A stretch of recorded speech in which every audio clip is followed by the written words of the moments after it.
아직도 많은 부동산 상승론자들은 오랜 상승의 타성에 젖어 부동산 시장이 상승할 수 있다고 착각하고 있습니다.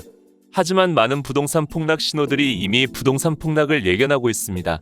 이번 영상에서는 부동산 폭락을 예측할 수 있는 5가지 폭락 신호에 대해 알아보도록 하겠습니다. 첫 번째 폭락 신호는 이미 누적된 금리 상승으로 인해 자산 시장의 버블이 꺼질 때입니다. 금리를 인상한다고 해서 바로 부동산이 하락하지는 않습니다. 오히려 경기가 좋아서 금리를 올릴 수 있는 것이기 때문에 부동산 가격은 상승합니다. 역대 금리 인상기와 주택매매 가격 지수를 보면 금리를 인상한 후 오히려 부동산 가격은 상승한 것을 확인할 수 있습니다.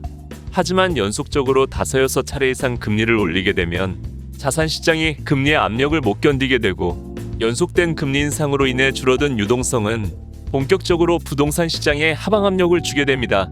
서울 아파트 주요 단지들의 가격 변화를 통해 누적된 금리 인상이 서울 아파트 가격 하락에 영향을 주었다는 것을 알 수 있습니다.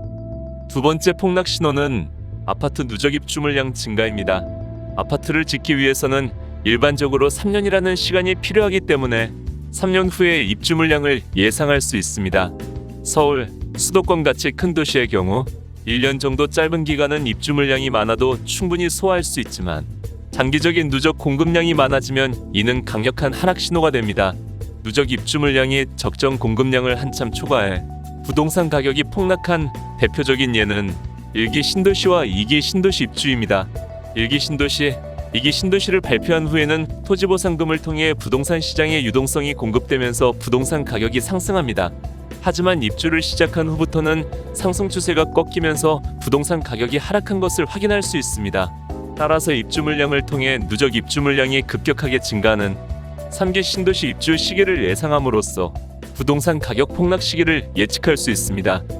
세 번째 폭락 신호는 장기간 가격 상승 이후에 급격한 거래량 감소입니다.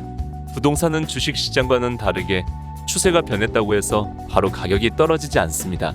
왜냐하면 일단 하락이 시작되면 매수자는 더 떨어질 수도 있다는 생각에 매수를 주저하게 되며 매도자는 상승계의 최고가를 기준으로 자신의 부동산의 가격을 평가하여 그 이하의 가격에는 웬만하면 매도를 하려 하지 않습니다. 이러한 이해관계 때문에 시장에서는 거래가 급격하게 줄어들게 됩니다. 하지만 그런 상황에서도 부동산을 무조건 매도해야 하는 매도자들의 매물은 시장에 나오게 됩니다. 상승계에는 이런 매물들이 많은 거래량 속에서 높은 가격에 거래가 되었지만 하락기가 시작되면 매수 수요가 침체되기 때문에 소수의 매도자들에 의해서 아주 저렴한 급매물만 한두 건씩 거래가 이루어지면서 부동산의 가격은 급격하게 하락하게 됩니다. 거래가 되면서 가격이 본격적으로 하락하기 시작하면 매도자들은 매도 경쟁을 하게 됩니다. 하지만 반대로 매수자들은 시간이 지날수록 가격이 떨어진다고 느끼기 때문에 매수를 미루게 되며 이로 인해 폭락은 더욱더 가속화되게 됩니다. 따라서 오랜 상승장 이후의 급격한 거래 침체는 폭락의 시그널로 보는 것이 적합합니다. 네 번째 폭락 신호는 미분양 가구 증가입니다. 5가지의 신호 중 가장 강력한 하락 신호라고 할 수 있습니다. 신축 아파트는 부동산 시장에서 가장 상품성이 높은 상품입니다.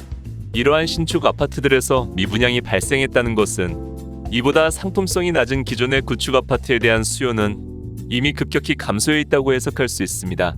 일반적으로 아파트 매도인들의 경우 집값이 떨어지면 팔지 않고 기다리면 되지만 아파트를 건설해 분양하는 건설사들은 물량을 팔지 못하면 유동성에 문제가 생기기 때문에 시장의 상황과 상관없이 무조건 보유하고 있는 물량을 매도해야 합니다.